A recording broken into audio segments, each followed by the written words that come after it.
Myanmar's government and Kachin rebels sign a deal that aims to lay the foundation for political dialogue and end the civil war in this region. But will this deal hold, and how can it boost efforts by Myanmar as it emerges from decades of civil war? This is Inside Story.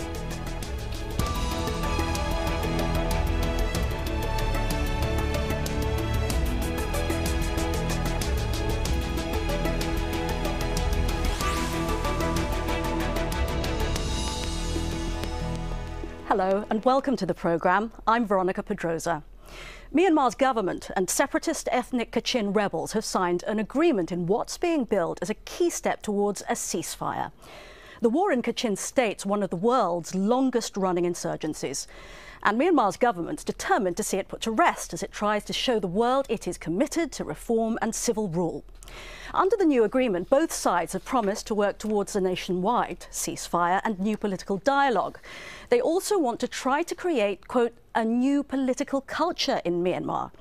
The government will now discuss its activities and plans with the Kachin Independence Organisation, and they also agreed to try to address the urgent matter of resettling tens of thousands of displaced people, as well as reopening roads to Kachin State. Azhar Sukri has more. This conflict was supposed to be over. A ceasefire held for 17 years, right up until June 2011, 2 months after the current nominally civilian government took over and started a peace process. The fighting's been sporadic and brutal, including airstrikes. This month, witnesses describe a steady push by the military. The United Nations estimates that there are about 100,000 people who have had to leave their homes and livelihoods because of the fighting. After this visit by the UN Secretary-General's Special Envoy, an aid convoy was allowed to reach a few camps for the first time in 18 months.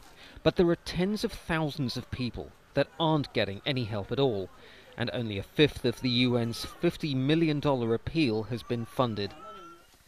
One of the most dangerous aspects for civilians are these. Ever since the ceasefire broke down, there have been persistent reports new landmines are being laid. Now, here's the proof. This is our stronghold on the front line. I plant landmines for security. They protect our villages and defend our positions. This mine won't seriously harm anyone. They're just to warn off and scare our enemy. At the front lines, the video evidence underlines the facts on the ground. Despite the peace process and ceasefire, we managed to get an exclusive interview with one of the top Myanmar ministers negotiating with ethnic rebels across the country, and asked him if the military was listening to the civilian-led government. You know, the military is the integral part of peace process. So, you know, military is under the command of our president or government. So military always are ready to follow all the mandate of our government, our president, or they are deeply involved in the peace process. That isn't what the guns are saying. Some analysts point out that the drivers of the conflict are no longer about identity and national borders. It appears as though the Myanmar military is trying to gain control of certain strategic areas. Most of these areas either involve lucrative natural resources or trade routes to China. So the roots of this conflict really are economic. This is not only an ethnic war, it's also a war about natural resources and access to those resources. The Myanmar minister told Al Jazeera it is strongly committed to declaring nationwide ceasefires in the very near future. Everyone here wants to know what that really means. Azhar Sukri for Inside Story.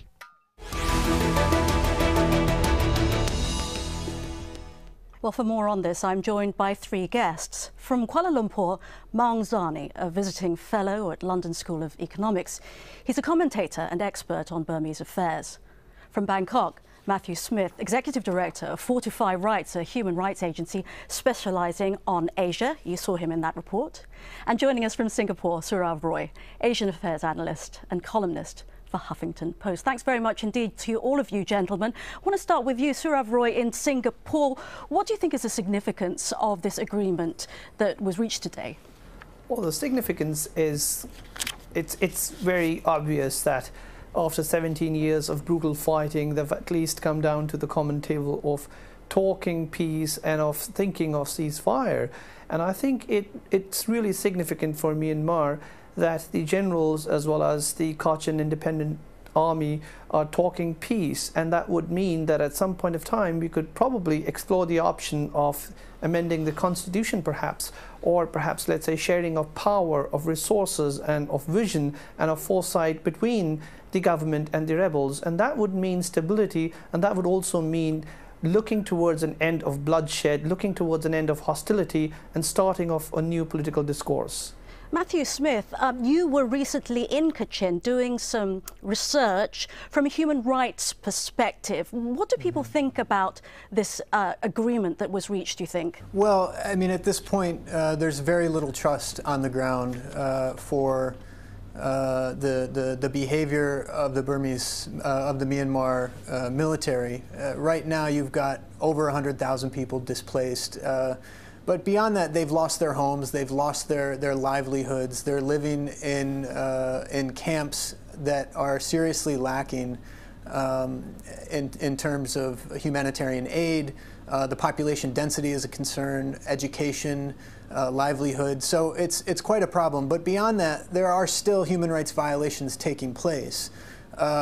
We documented extrajudicial killings, forced labor. Civilian targets are being destroyed by the Myanmar army. This is as of just a few weeks ago, and there has been a mobilization of troops while these talks are happening. So there are very serious concerns on the ground. Okay, Dr. Zarni in Kuala Lumpur, if I can ask you, you specialise in the perspective of the Myanmar military. What do you think is really going on when an agreement like this is made?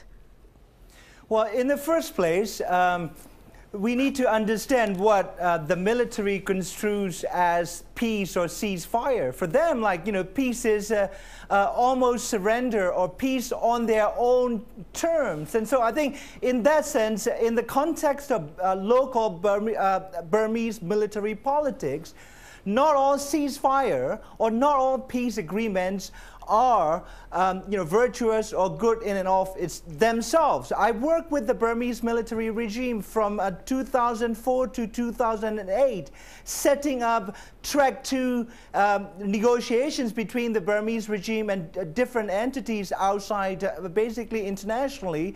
And the Burmese military regime was known to demand the maximum and unprepared to give even the bare minimum. That's why I think that all the previous ceasefire talks have broken down. In the case of the Kachin Independence Organization, this was an organization that reached the only written agreement 17 years ago. And mind you, we need to have an institutional memory when we look at the peace processes in Burma. The first peace process started in 1963. That was the year I was born, and I'm 50 now, and still we are talking about peace in the future. Let's talk about the strategic importance of Kachin. It borders with China. There is an important pipeline that is to go through from China through Kachin State and go all the way to the west of Myanmar, to the border with India. Let me ask Sourav Roy about the strategic importance of getting to a ceasefire or a peace here. Look, the strategic importance of ceasefire is understood, and there's no two doubts about it. And if you look at the complete picture in a holistic way, it's no longer about the army fighting the rebels. And if you go down to the grassroots levels in Burma, and I was in Burma in February earlier this year, people are tired of this bloodshed, whether it's from the army or whether it's from the rebels. And if you look at it, do the cause of the rebels really resonate with the people right now?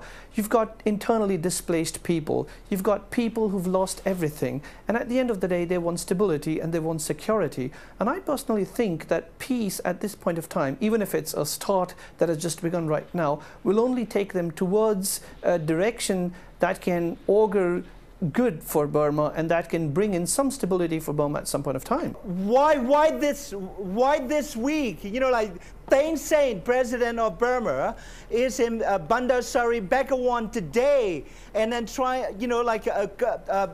basically receiving the mandate from the ASEAN Association of Southeast Asian Nations for hosting or chairing the ASEAN for 2014. And so it is, I think it's it strikes me as very suspicious that the Burmese regime is,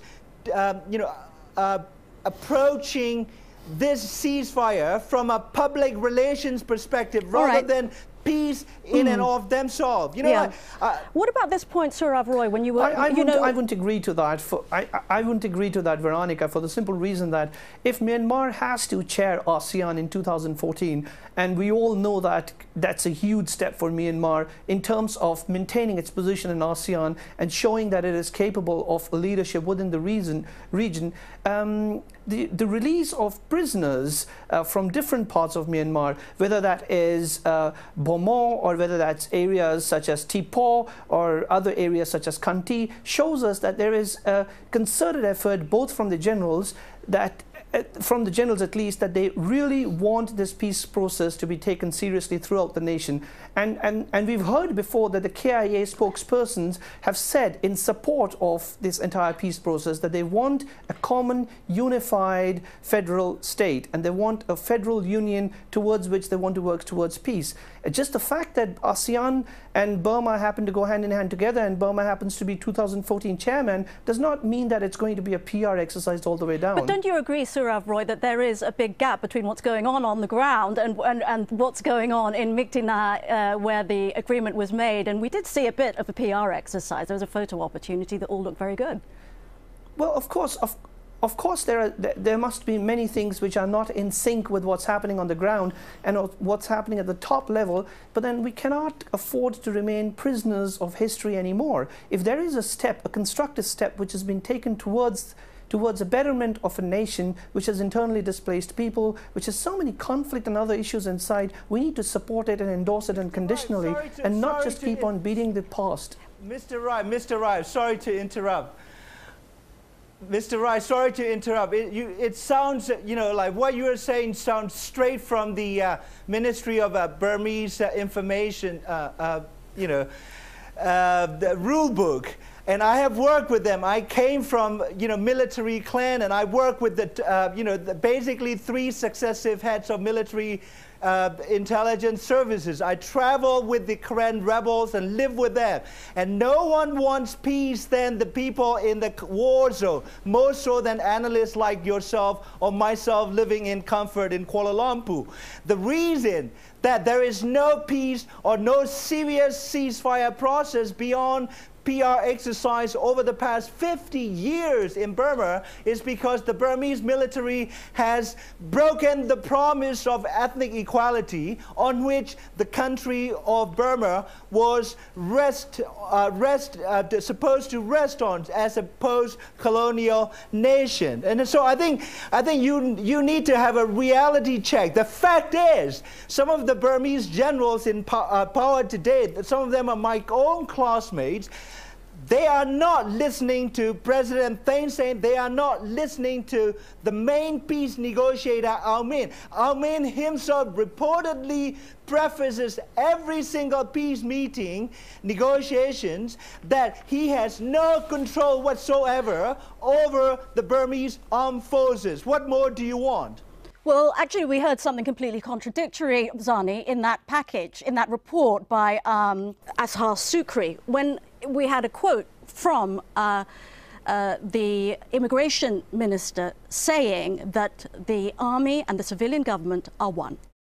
If you look at, President Thein Sein's words and their impact on the Burmese military's behavior on the ground in the conflict zone, you will see a total irreconcilable gap between what President has said he has ordered his troops to do and what his commanders in the conflict zones have been doing. All right, even Sourav. this week, actually, as the peace process.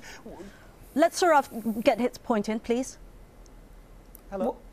Well, why then, if that is such a big show and if it's such a big farce? And I do understand that there are a lot of disconnect between what's happening at the grassroots level and what's happening at the top level.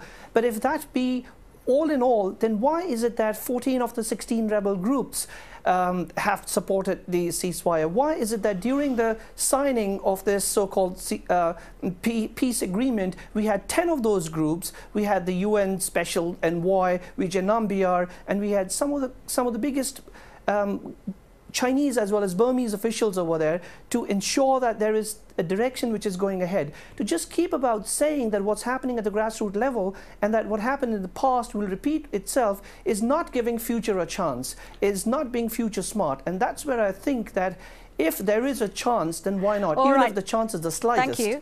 Matt, let's get back to this issue about the strategic importance of Kachin and where it is. When you were there, and I know you travelled right across the state, what sense did you get about whether Kachin is a victim of its geography? Is that for me there, Veronica? Yeah.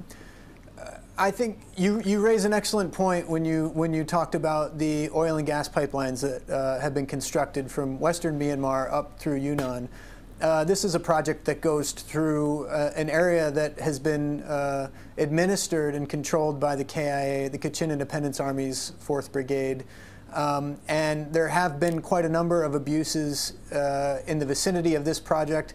There are multi-billion-dollar hydropower dams, very lucrative jade deposits at stake, mineral mines, anything from gold to rare earth metals.